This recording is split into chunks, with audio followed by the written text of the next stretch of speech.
아, 이거 정말 좋은 기업이니까 장기 투자해야지 이렇게 하기는 조금 솔직히 말씀드리면 어려워요. 근데 기업을 평가하고 기업이 좋아서 그 회사를 다니는 게 아니고 주식 투자하는 거잖아요. 주가로 보면은 매력이 굉장히 있다고 생각합니다.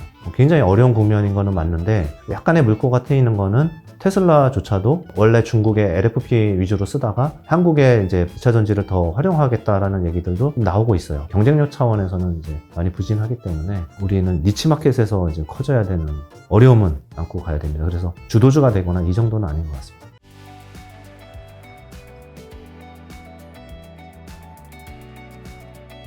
지금 국내에서 2분기 실적 시즌이 한창 진행 중에 있는데요. 예상보다 잘 나왔다라고 평가하는 섹터가 있다면요? 국내에서 실적 중에 잘 나온 거는 반도체나 이런 쪽 잘 나왔었고, 그 다음에 이제 화장품도 어떤 일부는 또 잘 나왔어요. 그러니까 독립계 인디 브랜드라고 하죠. 네, 그런 회사들은 또 잘 나왔는데 또 대형사들은 별로 안 나왔고, 이렇게 해서 기업별로 차별화가 많이 되고 있는 것 같아요. 그리고 이제 엔터사들도 비교적 잘 나왔고요. 그 외에도 전체적으로 조선 업종도 잘 나왔고, 그 다음에 송배선 이런 인프라 관련한 업체들도 잘 나왔어요. 근데 반면에 우리 경기를 담당하고 있는 쪽, 그래서 자동차라든지 화학업체라든지 철강 이런 쪽들은 실적이 다 안 나왔죠. 이게 뭘 얘기하냐면 경기는 계속 둔화되고 있는 부분이 맞거든요. 그래서 경기는 안 좋은데 일부 품목들은 계속 좋아지고 있는 거죠. 예를 들면 이제 미국에서 당기고 있는 부분들, 미국에 수출을 하고 있는 부분들, 이런 업종들만 잘 나오고 있습니다. 미국 수출하는 기업들이 잘 나왔는데 관세가 앞으로 부과되기 시작하면은 좀 꺾이겠네요. 그렇죠. 아무래도 이제 자동차도 바로 타격이 있고 화장품도 이제 15% 관세는 내야 되니까 그런 부분 때문에 약 일시적인 타격들은 있을 것 같아요. 그런데 중요한 거는 일단은 한 분기 정도는 그걸 감내해야 될 것 같고 그 다음에 그 영향을 보면서 기업들이 가격을 올릴 가능성이 높아요. 왜냐하면 지금은 이제 우리나라 제조사가 몇 프로 정도 뭐 15%를 맡는다 그러면 우리가 7% 담당하고 그 다음에 미국의 유통망이나 유통회사들 사서 쓰는 데들이 너희가 반을 감당을 하자. 일단은 이렇게 한 다음에 그 다음에 이제 가격을 좀 올릴 거거든요. 그러면은 이제 자연스럽게 다시 회복이 되겠죠. 여기서 중요한 거는 가격을 올릴 수 있는 품목과 올리기 어려운 품목만 잘 구분하시면 돼요. 예를 들면은 자동차는 완전 경쟁이랑 비슷하잖아요. 특히 미국 시장 같은 경우는.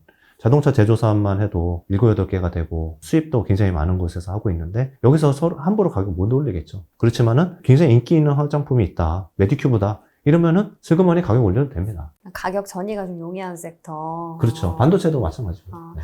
그럼 오히려 아예 미국 쪽 말고 다른 국가의 수출 비중이 높은 기업을 공략하는 것도 하나의 방법일까요? 다른 국가의 수출 비중이 높은 건 좋은 생각이죠. 네. 그런데 한국이 이제 대부분의 국가들이 이렇게 미국이랑 유럽이랑 비슷하게 편제되어 있습니다. 그래서 굳이 이제 그 관세 때문에 막 요리를 피하는 게 사실상 좀 어렵긴 해요. 화장품 같은 기업들 보면은 이번에 보니까 러시아 비중이 좀 높은 기업들도 있고요. 북유럽이 잘 나온 기업들도 있어서 그런 기업들을 봐야 되나? 아니면 중국이 좀 회복하고 있으니까 이쪽으로 눈을 돌려야 되나라는 생각이 어렵습니다. 왜냐면 그냥 다 편중이 돼 있어요. 그러니까 미국도 많고 일본도 많고 한국가에만 잘하는 화장품은 별로 없고요. 뭐 굳이 화장품을 얘기한다고 그러면 골고루 잘하고 있고 뭐 자동차도 골고루 다 이제 전 지역에 다 있기 때문에 그것만 피하기는 좀 어려운 것 같습니다. 네. 화장품 얘기가 나와서 말인데 이번에 실적의 희비가 진짜 어마어마무시하게 갈렸습니다. 그래서 세간에서는 화장품 기업들을 향한 눈높이가 이제 너무 높아졌다. 조금 부담스럽다라는 얘기도 나오던데 어떻게 보세요? 화장품 산업은 사실 좋은 거는 맞아요. 그리고 새로운 사이클이 들어와서 저는 절대 끝났다고 생각하지 않고요. 네, 그 사이클은 한 1, 2년은 충분히 더 갈 수 있는 사이클이다 라고 생각을 합니다. 업황 전체로는요. 그렇지만은 여기서 이제 기업별로 되게 차별화가 많이 되고 있는 거는 아까도 말씀드린 것처럼 그 비슷한 거예요. 게임 회사들도 많은 굴지의 게임사들이 한국에 대기업이 많잖아요. 그런데 그 중에서도 흥행작을 내는 데들은 계속 오르고 그렇지 못한 기업들은 그냥 바닥에 처박혀 있거든요. 같은 업종이라도 똑같습니다. 화장품에서도 뭐 아까 이제 뭐 상장이 안 돼 있는 뭐 조선미녀라든지 피리티라든지 이렇게 히트하고 있는 이러한 기업들이 상장이 안 돼 있는 기업들도 굉장히 잘하고 있고요. 그 다음에 상장이 된 기업 중에서는 VT가 굉장히 잘했었고 그때는 이제 지금은 약간 정체해 있지만은 지금 APR이 또 굉장히 잘하고 있고 이렇잖아요. 그래서 메디큐브 이런 부분들은 아마존 세일할 때 거의 상위 10개 중에서 3개가 들어가 있어요. 있을 정도로, 그것도 5등 안에 다 들어가 있을 정도로 이제 굉장히 잘하고 있거든요. 그리고 두 번째는 그 전까지는 1차 사이클에서는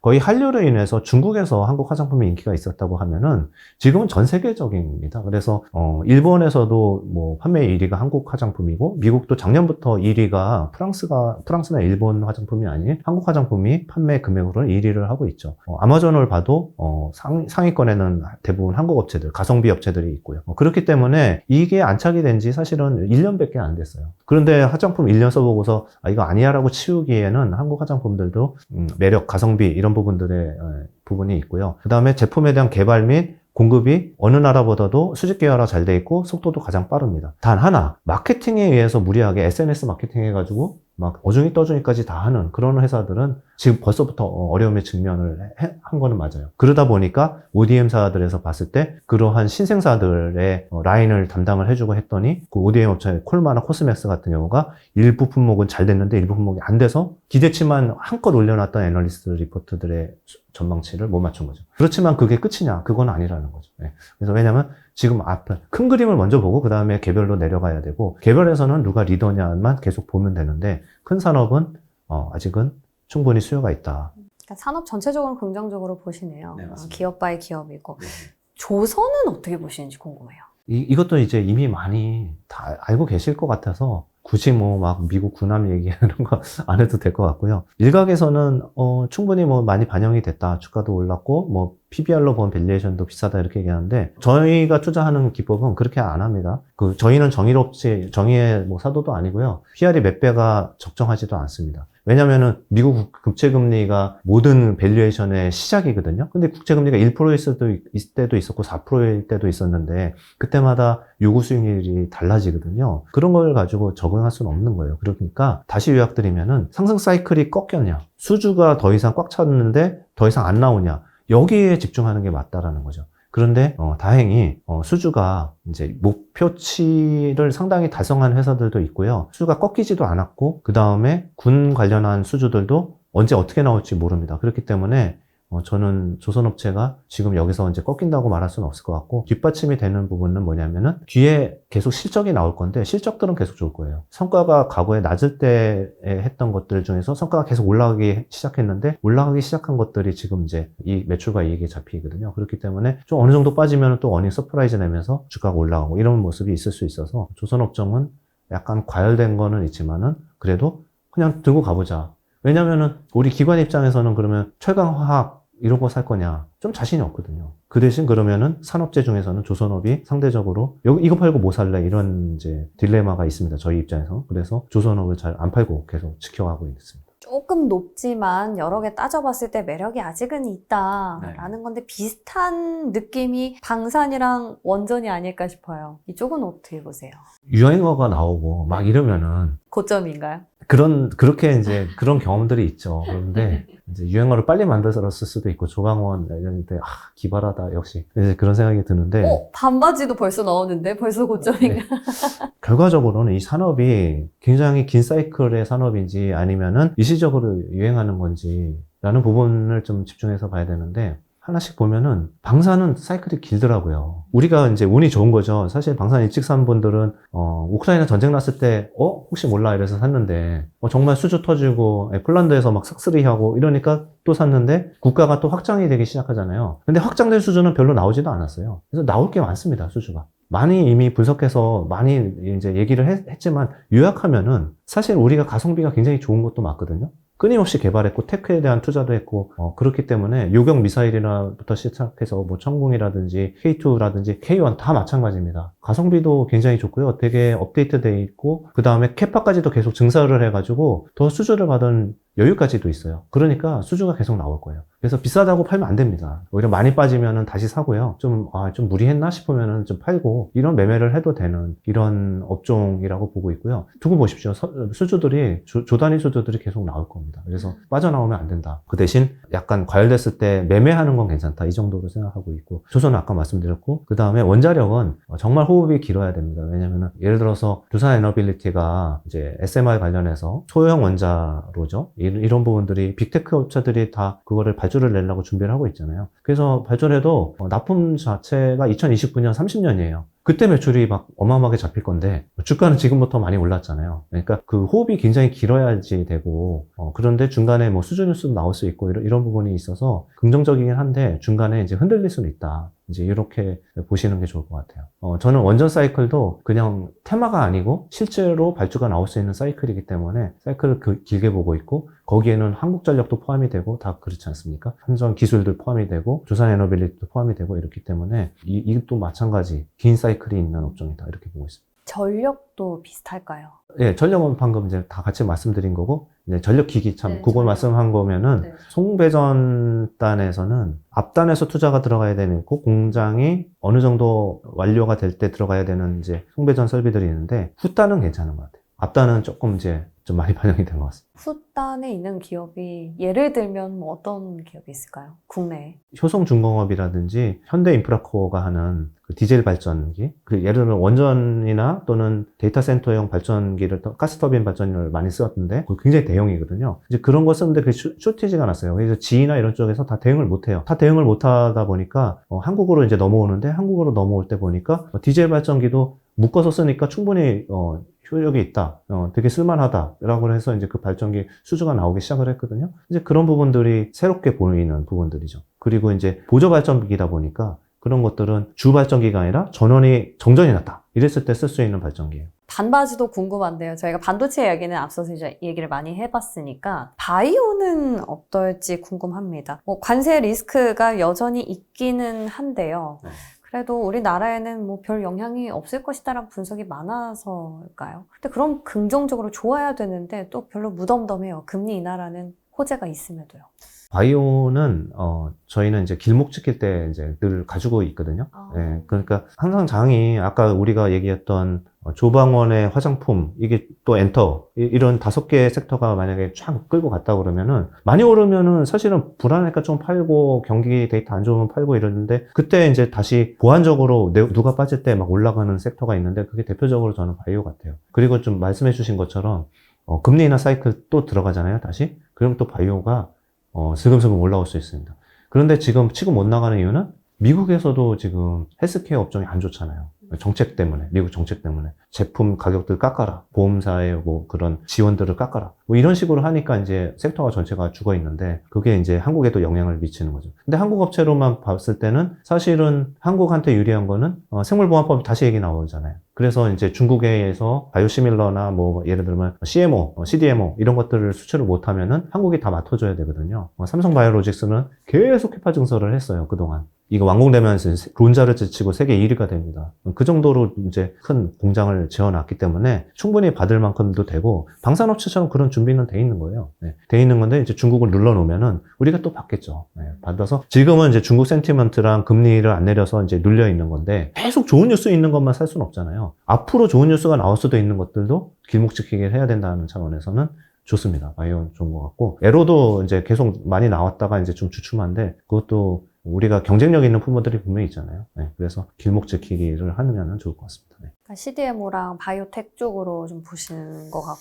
예, 바이오텍은 아주 압축해가지고 예, 이미 이제 대형 빅파마들이랑 에로를 이미 했던 기업들 위주로 기술 수출을 네네, 했던 예. 기업들. 네. 뭐 예를 들면 뭐 알테오젠, 리가캠 이런 알테오젠이나, 회사들이 이제 빅테크한테 네. 많이 저기를 했죠. 그 비만 쪽은 좀 궁금한데요. 빅파마들이 차세대 비만약 개발 중단을 최근에 선언을 했지 않습니까? 이런 부분은 국내 기업들한테는 호재인지 악재인지 약간 헷갈립니다. 호재는 아닌 것 같고요. 그리고 이제 한국은 직접적으로 거기에서 수혜보는 기업은 사실 뭐 수입해가지고 유통하고 이거 가지고 수혜본다, 뭐 일시적으로 보겠죠. 그런데 이제 큰 그런 건 아닌 것 같고 그 양대 기업들, 릴리나 이런 기업들이 릴리는 사실 이번에 실적도 되게 잘 나왔는데 그래서 이제 이익 상향 조정도 많이 됐는데 말씀하신 대로 이제 연구용 이런 쪽에서 이제 차세대 약품에 대해서 효력이 별로 없어서 일부 보정을 하는 것이 중단하지는 않습니다. 그런데 그런 부분 때문에 주가가 많이 빠진 거잖아요. 노보노디스크는 이제 결과적으로 경쟁력이 좀 떨어진다 이제 이런 부분들이요. 그런 부분들 때문에 조금 조정을 받고 있어서 한국에서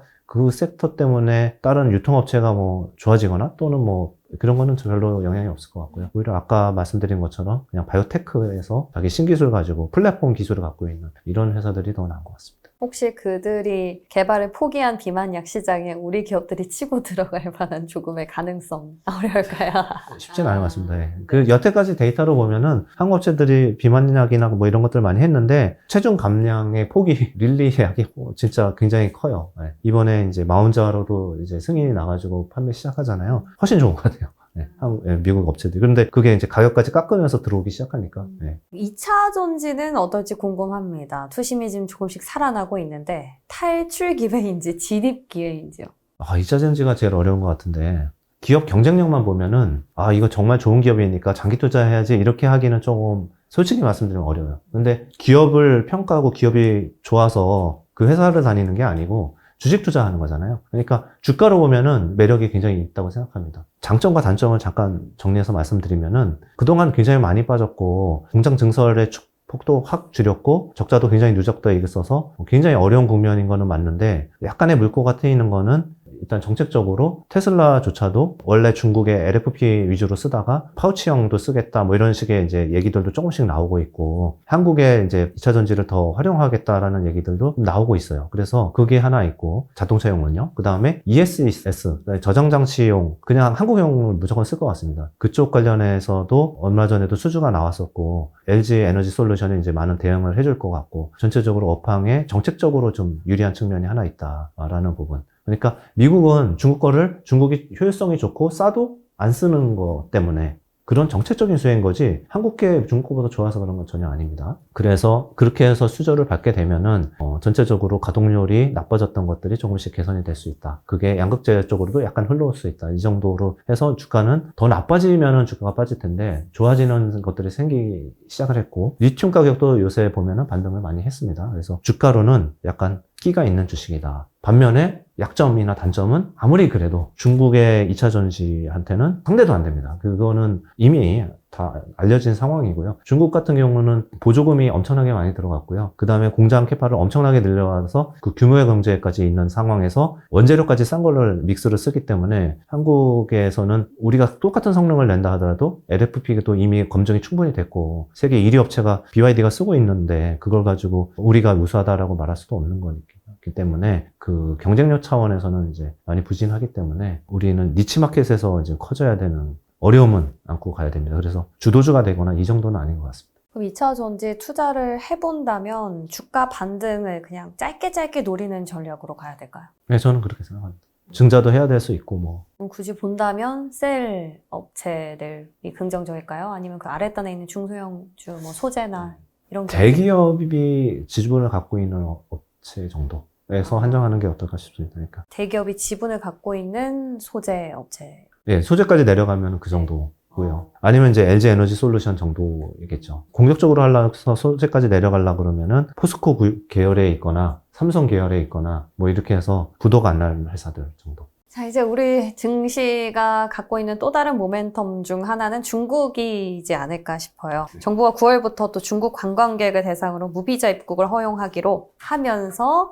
중국 관광객에 대한 기대감이 높아지고 있어요. 가장 좀 기대해볼 만한 섹터는 어디 쪽일까요? 중국 관광객이 이제 들어오면은 가는 곳이나 쓰는 곳이잖아요. 그래서 주가도 이미 다 많이 반영을 좀 어느 정도는 했고요. 카지노가 될 수도 있고, 호텔이 될 수도 있고, 그 다음에 이제 소비를 한다 그러면은 화장품, 미용기기 뭐 이 정도인데, 오히려 미용기기 쪽이 그래서 좋아요. 실적이 지금 굉장히 잘 나왔고, 파마리서치도 잘 나왔고 이런데, 중국인들이 들어오면은 아예 목적이 미용기기로, 미용용으로 오시는 분들이 있거든요. 근데 중국 분들이 전체적으로 미용 그 투어에서의 그 통계를 보니까 평균적으로 한국에서 150만원치 시술을 받고 가시더라고요. 성형수술이 아니라 미용시술이. 패키지가 그렇습니다. 근데 중국 분들의 그 평균 금액은 250만원이에요. 그래서 이제 중국 패키지 관광이 뭐 9월부터 열리게 되면은 더 많아지겠죠. 화장품은 사실은 이제 허공에다가 총 쏘는 것처럼 어떤 거 살지 모르겠고, 그런데 미용 관광은 아예 패키지화 돼 있고, 거기서 효과가 뭐 있는지 딱 돼 있습니다. 그래서 계속 좋을 것 같고, 그렇습니다.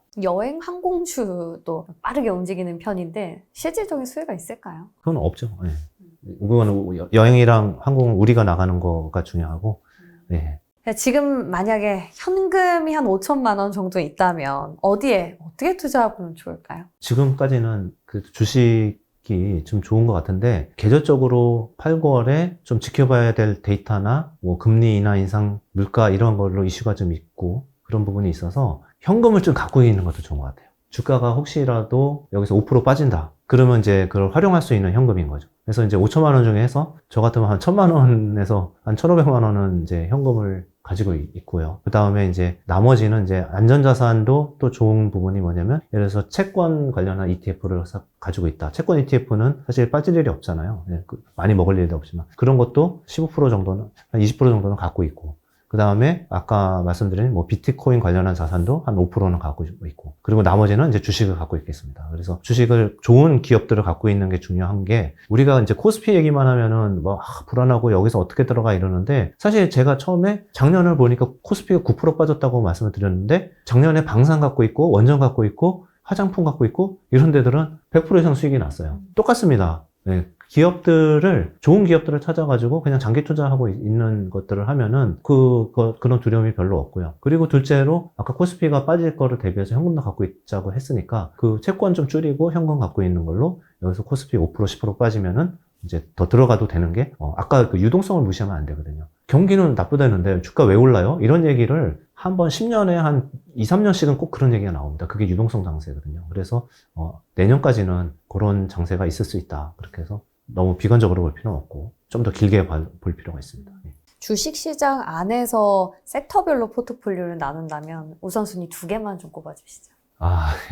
좀 너무 많이 올라가지고 네, 좀 어려운데 저는 장기 투자자라면은 방산 계속 들고 갈 것 같고요. 그 다음에 미용기기 들고 갈 것 같고요. 아까 이제 말씀드린 에너지 관련한 전력 쪽에서는 숫단에 들어갈 수 있는 밸류에이션 높지 않은 기업들이 있습니다. 그래서 아까 틈틈이 찾아보시면 다 그 기업명 말했습니다. 그러니까 네, 그런 쪽 정도로 일단은 우선순위는 그렇게 말씀드리겠습니다. 자, 뭐 하반기 주식 투자 포인트나 아니면 마지막으로 꼭 우리 시청자분들께 드리고 싶은 말씀이 있다면요. 투자는 장기 호흡을 가진 사람들이 결국은 돈을 많이 벌더라고요. 그래서 이상한 기업 투자하고서 물리면은 이렇게 방치하는 게 아니고요. 좋은 기업에 투자했는데 물리면은 약간의 방치도 필요한 방치라기보다는 인내죠, 인내. 부자들이 약간 돈을 더 부자가 될 수 있는 확률이 있다 그러면은 다른 환경 다 똑같아요. 사람만 다른 거예요. 인내심.